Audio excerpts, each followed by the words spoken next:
et bienvenue dans cette émission du Club Éco de la Tribune Objectif Aquitaine, émission spéciale puisque nous sommes aujourd'hui au H14 pour les rencontres Emploi Handicap. C'est la 8e édition, on le rappelle, organisée par la mairie de Bordeaux. Aujourd'hui, j'ai le plaisir d'accueillir Fabienne Tardis. Bonjour. Bonjour. Alors vous êtes responsable recrutement, mobilité et diversité pour Colas Sud-Ouest.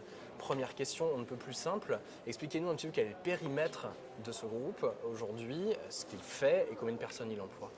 Alors Colas Sud-Ouest, c'est une entreprise de travaux publics. On est la branche travaux publics du groupe Bouygues et la filiale du Sud-Ouest. Nous sommes 3200 collaborateurs sur ce secteur. On regroupe trois départements et demi, l'Aquitaine, Midi-Pyrénées, Limousin et la Charente, les Charentes-Maritimes. D'accord, gros périmètre. Oui. Si on rentre un peu dans le détail de ce que vous faites au quotidien finalement. Alors, on fait principalement des routes, donc aménagement de routes, autoroutes. On a travaillé sur la A63, sur le périmètre. On travaille également sur les tramways, comme à Bordeaux ou à Toulouse. On fait des parkings, des plateformes industrielles et des lotissements. Alors aujourd'hui, on est là pour parler d'emploi de personnes en situation de handicap. Aujourd'hui, quel est le taux de ce type de profil au sein du groupe ? Alors nous avons 3,57% de travailleurs handicapés dans notre effectif. Ouais. Voilà. En augmentation ces dernières années, il y a en tout cas une volonté du groupe. Depuis de nombreuses années, on développe un petit peu une politique incitative en matière on incite nos collaborateurs à se déclarer travailleurs handicapés pour pouvoir mieux les suivre pendant leur carrière. Donc effectivement, c'est un chiffre qui est en évolution. Alors je crois que vous venez de signer une convention avec l'AGFIP. Est-ce que vous pouvez nous expliquer un petit peu en quoi elle consiste ? Alors le premier objectif,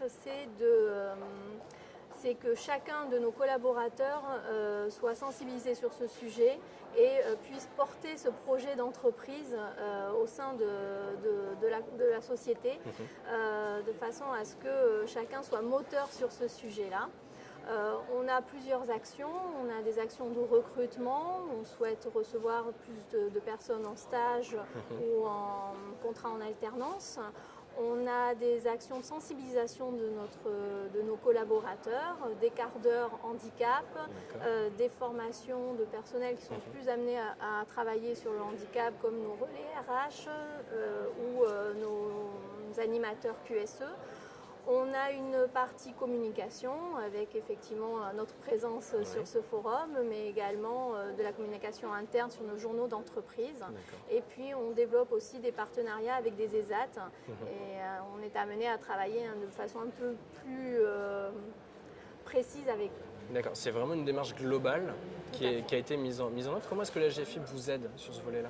Alors, ils nous apportent leurs connaissances techniques, l'accueil de travailleurs handicapés ou la reconnaissance de travailleurs handicapés demande certaines connaissances techniques et une connaissance du milieu que nous n'avons pas nécessairement.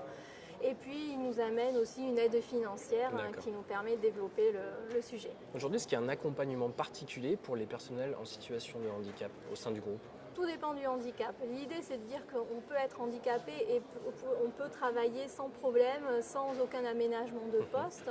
Donc là, on essaie de développer un petit peu cette notion. Et là, il n'y a pas d'accompagnement particulier. Et puis, on a des gens qui ont des handicaps un petit peu plus lourds. Donc, dans ce cadre-là, effectivement, nos relais RH sont formés. Nous avons un tuteur désigné dans chaque entreprise, dans chaque établissement qui va être formé également dans le cadre de la convention. Dans le cadre des supports que vous pouvez éditer, quel est le message que vous voulez faire passer auprès des valides, si je puis dire ?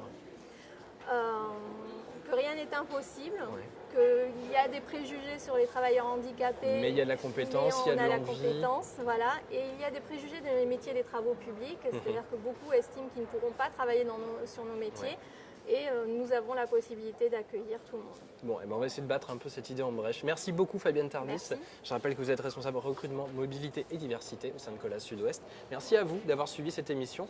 Rendez-vous très vite pour une nouvelle vidéo, toujours consacrée à aujourd'hui ces rencontres emploi handicap. Merci beaucoup. Bonne journée. Au revoir.